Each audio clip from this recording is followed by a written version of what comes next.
వ్యవసాయ మార్కెటింగ్ జాతీయ విధానం ముసాయిదా ఫ్రేమ్వర్క్ ను వెంటనే కేంద్ర ప్రభుత్వం ఉపసంహరించాలని, రైతుల ప్రయోజనాలు బలిపెట్టి కార్పొరేటర్లకు లాభాలు కట్టుబెట్టే చర్యలు ఆపాలని సంయుక్త కిసాన్ మోర్చా జిల్లా నాయకులు కేంద్ర ప్రభుత్వాన్ని డిమాండ్ చేశారు. శుక్రవారం ఏలూరు పవర్పేటలోని అన్నే భవనంలో సంయుక్త కిసాన్ మోర్చా జిల్లా సమావేశం నిర్వహించారు.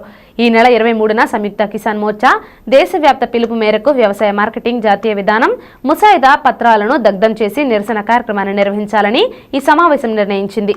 ఈ సమావేశంలో ఆంధ్రప్రదేశ్ రైతు సంఘం జిల్లా కార్యదర్శి కె శ్రీనివాస్, బీకేఎంయు జిల్లా అధ్యక్షులు బండి వెంకటేశ్వరరావు, కాంగ్రెస్ కిసాన్ సెల్ జిల్లా నాయకులు రాజనాల రామ్మోహన్ రావు, ఆంధ్రప్రదేశ్ వ్యవసాయ కార్మిక సంఘం రాష్ట్ర ఉపాధ్యక్షులు బి శివనాగరాణి, జిల్లా కార్యదర్శి పి రామకృష్ణ మాట్లాడారు. వ్యవసాయ కార్పొరేటీకరణ ఆపాలని కోరారు. పంజాబ్ సరిహద్దులో రైతులు చేస్తున్న ఉద్యమంపై నిర్బంధ చర్యలు ఆపాలని, కేంద్ర ప్రభుత్వం ఇచ్చిన హామీలు అమలు చేయాలని, రైతులతో చర్చలు జరపాలని కోరుతూ రైతు నాయకులు జగజ్జిత్ సింగ్ దల్లేవాల్ 20 రోజులకు నిరాహార దీక్ష చేస్తున్న కేంద్ర ప్రభుత్వం స్పందించకపోవడం అన్యాయమని అన్నారు.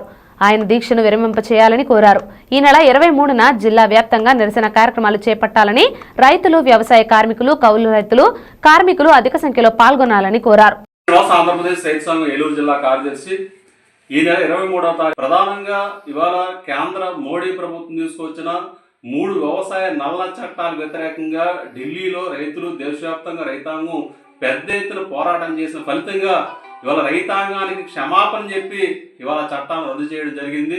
కానీ ఇవాళ కేంద్ర మోడీ ప్రభుత్వం ఆ చట్టాన్ని తిరిగి తీసుకొచ్చే విధంగా ఇవాళ మళ్ళీ వ్యవసాయ మార్కెటింగ్ నూతన విధానం పేరుతో ముసాయిదాను విడుదల చేసింది.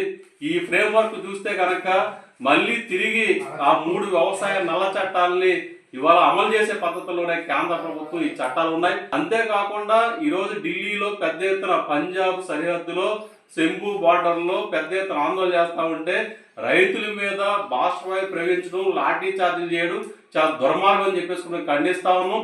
అంతేకాకుండా జాతీయ రైతు నాయకుడు జగదీష్ సింగ్ దల్లేవాల్ 20 రోజులుగా నిరాహార దీక్ష చేస్తున్నా సరే కేంద్ర ప్రభుత్వం చాలా మొండిగా వరుస్తూ ఉంది. కాబట్టి ఈ విధానాలని 23వ తారీఖు సంయుక్త కిసాన్ మోర్చా ఇచ్చిన పిలుపులో భాగంగానే ఆంధ్రప్రదేశ్ వ్యవసాయ కార్మిక సంఘం సంపూర్ణ మద్దతు తెలుపుతుంది. ఆ పోరాటంలో ఎప్పటికే ప్రత్యక్షంగా పోరాటంలో పాల్గొంటుంది. ఇప్పుడు కేంద్ర ప్రభుత్వం తీసుకొచ్చిన ఈ బిల్లుని వెంటనే రద్దు చేయాలని మేము డిమాండ్ చేస్తున్నాం. ప్రధానంగా మోడీ ప్రభుత్వం అధికారంలోకి వచ్చిన తర్వాత రైతాంగం మీద, కార్మికుల మీద, వ్యవసాయ కార్మికుల మీద అనవసరమైన ఇబ్బందులు తీసుకొస్తూ వివిధ రకాలైన చట్టాలను తీసుకొస్తూ ఇబ్బందులు గురి చేస్తున్న పరిస్థితి మనకు కనబడుతుంది. ఇక్కడున్న రాష్ట్ర ప్రభుత్వం కూడా కేంద్రం మోడీ ప్రభుత్వం ఏదైతే అమలు చేస్తుందో ఈ రాష్ట్రంలో కూడా అలాంటి వ్యవహారమే ఎన్డీఏ కూటమి కూడా వ్యవహరిస్తున్న పరిస్థితి మనకు కనబడుతుంది. కాబట్టి ఇప్పుడు వ్యవసాయ చట్టాలు మొత్తం ఒక పక్కన రద్దు చేసే ప్రయత్నం చేస్తున్నారు, ఇంకో పక్కన వ్యవసాయ కార్మికులకి నష్టం కలిగించే ప్రయత్నం చేస్తున్నారు. రైతులు అడుగుతున్న గిట్టుబాటు ధర విషయం మాత్రం ఎక్కడా ప్రస్తావన చేయట్లేదు. ఎంఎస్పీని ఎక్కడ అమలు చేయటం లేదు.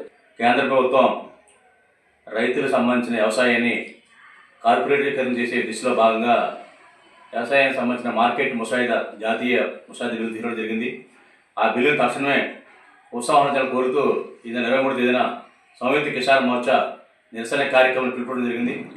అందులో భాగంగా ఈ నెల 23వ తారీఖు సోమవారం నాడు ఉదయం 10 గంటలకు పాత బస్ స్టాండ్ అంబేద్కర్ విగ్రహం వద్ద సంయుక్త కిసాన్ మోర్చా ఆధ్వర్యంలో నిరసన కార్యక్రమం చెప్పడం జరుగుతుంది. ఈ కార్యక్రమంలో రైతులు, వ్యవసాయ కార్మికులు, కార్మికులు పెద్ద సంఖ్యలో పాల్గొని కేంద్ర ప్రభుత్వం అనుసరిస్తున్న రైతాంగ, కార్మిక, వ్యవసాయ కార్మిక ప్రజావిధి విధానాన్ని తిప్పుకోవడాలని చెప్పేసి విజ్ఞప్తి చేస్తున్నాం.